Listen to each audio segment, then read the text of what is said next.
Our instructor is about to present a talk on static stability in this auditorium. An auditorium much like any other, except that this auditorium is in the resilience zone.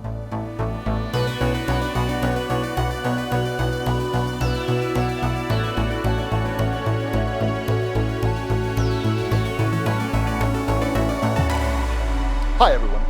Do you need to keep your critical application running even in the event of a disruption or service interruption?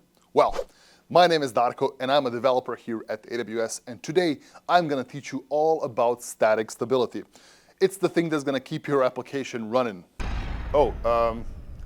It seems we have a small lighting issue. Hey, definitely not Darko. What's up with the lights? Can we get that fixed? Seems that the lighting system went out. Let me turn on the backup.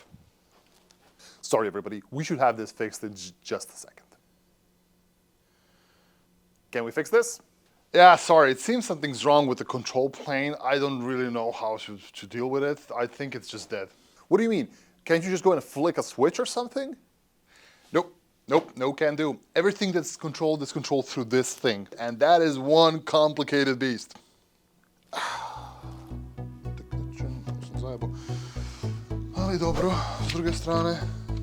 Control planes are complicated and can fail at unexpected times. Today, our instructor learned the hard way that you need to over-provision to survive a control plane failure, especially when you are presenting in the resilience zone. Radnička klasa.